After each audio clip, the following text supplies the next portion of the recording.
देश भर में सहारा इंडिया के जो बकायेदार हैं उनको पैसा अब तक नहीं मिल पाया है और इस मसले को लेकर झारखंड विधानसभा के बाहर आजसू के विधायक लंबोदर महतो आज धरना पर बैठे थे और ये मांग कर रहे हैं कि जितने भी लोगों का पैसा सहारा इंडिया के पास बाकी है वो पैसा लौटाया जाए।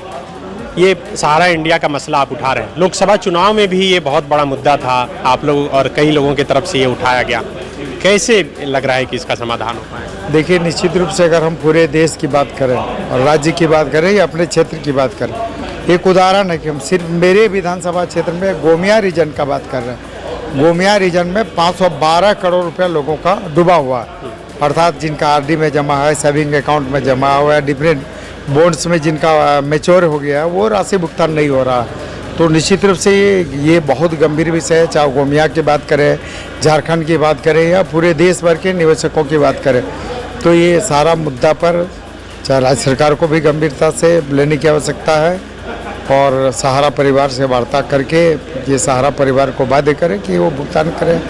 इसके साथ ही निश्चित रूप से एक समन्वय ये मामला भारत सरकार के संज्ञान में भी राज्य सरकार को लाना चाहिए। तो राज्य सरकार, आरबीआई, सहारा परिवार सारे को समन्वय स्थापित कर फॉर्म वगैरह भी भरवाया जा रहा था। निश्चित रूप से ऐसी बातें आई थी, लेकिन फॉर्म भरने से तो भुगतान किसी का हुआ नहीं। उम्मीद जगी थी कि लोगों को भुगतान होगा, लेकिन ऐसा कुछ हुआ नहीं।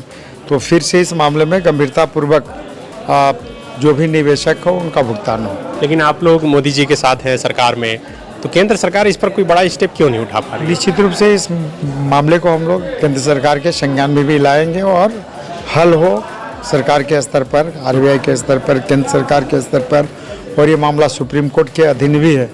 तो हर एक प्लेटफॉर्म पर जहाँ भी यह है, इसका निश्चित रूप से जल्द इसका रास्ता निकले और निवेशकों का भुगतान हो। इस दिशा में सबको सक्रिय होना होगा। दिल्ली में कई बड़े नेताओं से आपकी मुलाकात होती रही है, कभी बातचीत हो पाई इस पर कि अभी ये उठाना शुरू किया? नहीं, निश्चित ऐसा नहीं है। इस मामले को लेकर आप देखे होंगे कि हम लोग पहले भी सड़क से सदन तक गंभीर रहे और इस सदन में भी आया है, कई जगह पर हम लोगों ने इस मामले को उठाया और आगे भी उठाते रहेंगे।